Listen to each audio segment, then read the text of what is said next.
Right now, there's a lot of discussion happening about Social Security because more than 74 million Americans receive Social Security benefits every single month. And that right there is scary. The reason why is because Social Security will become insolvent in 2033, meaning for millions of beneficiaries, they are going to see a 23% cut instantly.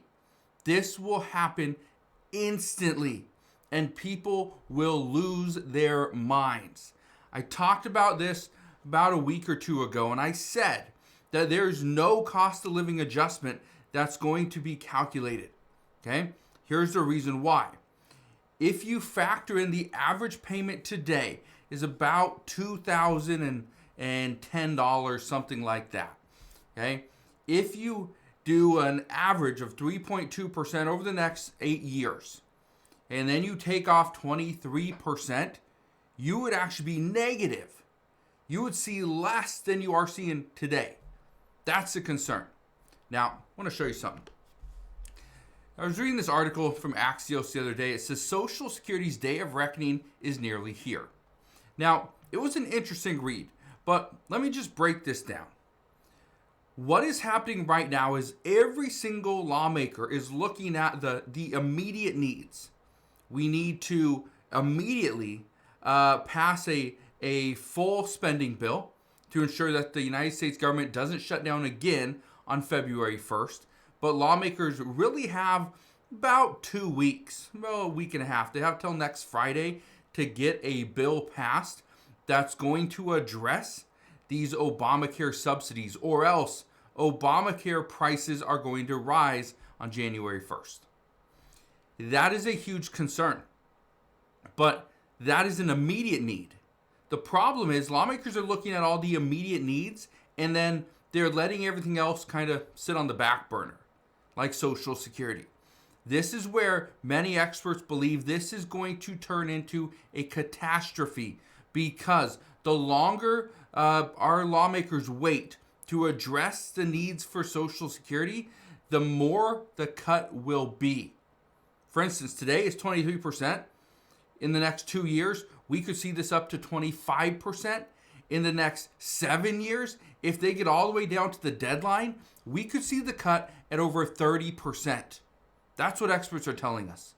That if lawmakers do not address the situations that are unfolding today, we're going to see a potentially 30% cut. That means a third of your benefits will go away. Now, I want to read something to you. It says right here, Washington must break its promise on Social Security. Now, what exactly does this mean? Well, this is an article from Bloomberg just the other day.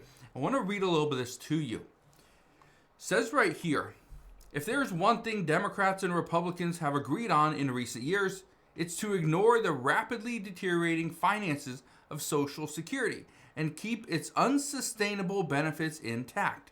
The longer they dither, the worse the problem will get. Exactly. Here's the problem, though. Social Security was never meant to pretty much instead of investing yourself over 20, 30, 40, 50 years of your life, instead of investing and saving for retirement, people just count on Social Security. That wasn't the purpose of Social Security, but that's what Social Security turned into. The problem now is that now the federal government is looking at Social Security and trying to decide, how do we fix this? Well, there has been some discussions that the way to fix this is to go back to really make Social Security what it was. Okay? Not what it is, what it was. In order to do that, they would be reducing the amount of beneficiaries by millions.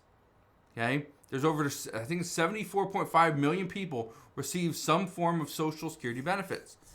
They're also discussing increasing Social Security benefits to those that have lost their spouse. And again, I get it, I understand it, but at the same time, like, there's no money there. Okay? The money isn't there for us to continue to spend it, continue to send it out. Now, there's a couple other issues, and I want to read one other thing really quick. It says, the system's two trust funds, one for the elderly, one for the disabled, are both on course to be depleted by 2034. It's actually December of 2033. It says, at which point automatic benefit cuts of about 20% are supposed to kick in. That benefit is supposed to be about 23 to 24%. Says that compressed time scale means there's no easy fix. Tweaks that phased in gently while protecting current beneficiaries could have balanced the books by now if they'd been done many years ago. Starting from here, they won't suffice to avoid the program's imminent insolvency. Look at this. It says in 2034, the trust fund will be depleted and benefits will have to fall to match revenues. Okay? They're going to drop substantially. This is why lawmakers need to address this situation today. The problem is there's so many other issues. Okay? So many other issues. President Trump is trying to get a deal done between Russia and Ukraine. This would actually lower the cost of grain, lower the cost of fuel. Things would be a little bit better. Not just for us here in the United States, but around the world. Now, here's the thing.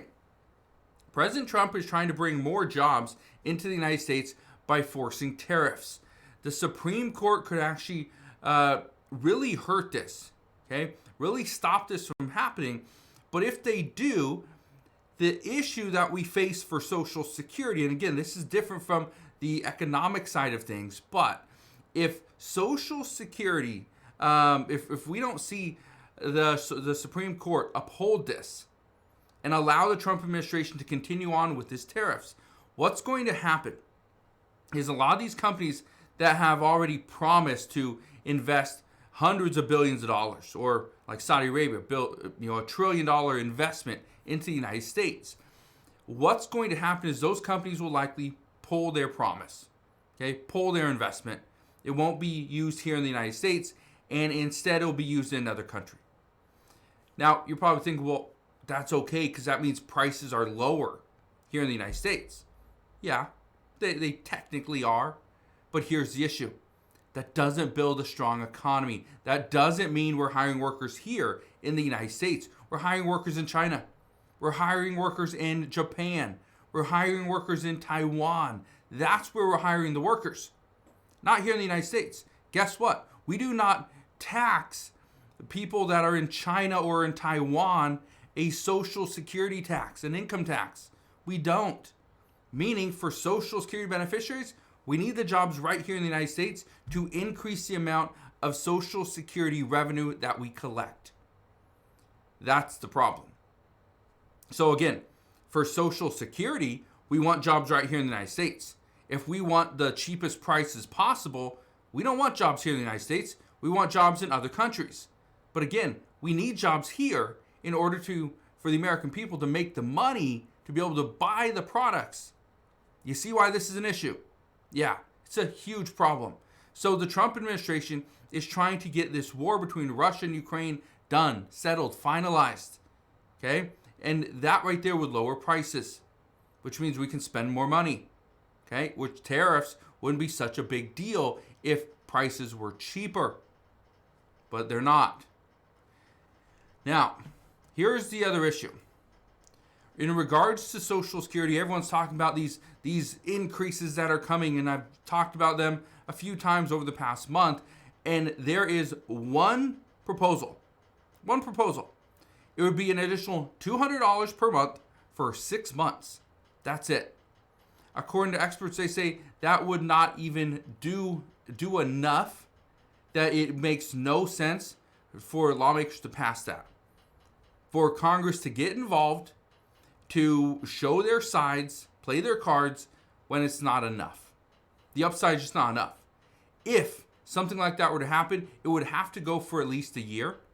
But even then, is the money there? That's the problem. The money isn't there. So now we're going to deplete the Social Security Trust Fund even faster. Some say that's a terrible, terrible idea. Now here's the other thing. Somebody wrote to me saying that how come I didn't tell them that Social Security beneficiaries are getting 2 checks in December? Well, I didn't tell anybody. For one, I haven't done a Social Security video in, I think, several weeks. But number two, I didn't say you weren't getting a second check, because the second check is technically the January check. Look at this. It says some Social Security recipients to receive 2 monthly benefit checks in December. It says calendar quirks moves January's SSI payment to December 31st for eligible beneficiaries. Okay, great. So essentially you're getting January's check in December. It's not really 2 checks in December. That's the reason why I didn't say anything. I do want to show you this as well. It says Social Security wants about 15 million fewer visits in its field offices. 15 million fewer visits. So what they're going to try to do is push everything towards their portal, the Social Security portal. They use the portal, use the app, use all that stuff. Okay, make phone calls. Do not show up in the office because we're understaffed. Okay. What the Trump administration is not going to do is put more money into the Social Security Administration. They're not going to go and push, 10% more, as far as, operating expenses to bring in more Social Security officers. They're not going to do that. Not going to bring in more agents to help, because they're trying to reduce costs, trying to make it more efficient, more effective, right? That's what they're trying to do. So at this time, just understand, there's a lot of stuff going on with Social Security. You're not seeing anything because everyone's discussing the war in Ukraine, the war between the United States and Venezuela. They're discussing what's going on with the Obamacare subsidies. They're talking about everything else. Okay, everything else, and not Social Security. And based off what experts are saying is, we need to get Social Security in the front. We need people talking about this in conjunction with other bills, because at the end of the day, Social Security is being affected by immigration policies. When we see millions of people going back to their home countries, that means we got millions of people not working here in the United States that are adding to the amount of money that we are adding to Social Security. So when we got millions of people leaving, that's an issue. When the Trump administration paused all incoming asylum seekers, that's a huge issue as well, because those people could have been job seekers as well, meaning they could have been adding to the amount of money we're bringing in from Social Security every single month. But now, not so much. So again, a lot of things happening right now that are impacting Social Security. The only issue is lawmakers aren't really discussing it openly, because this is something they say we have time. But according to experts, we don't have time, and things will only get worse the longer we wait. So as soon as we get more information on this, I promise I'll bring you all the latest news and updates as soon as we get it. But as of today, that is what we know. So again, thank you guys for watching. Consider subscribing, and I'll see you guys on the next one.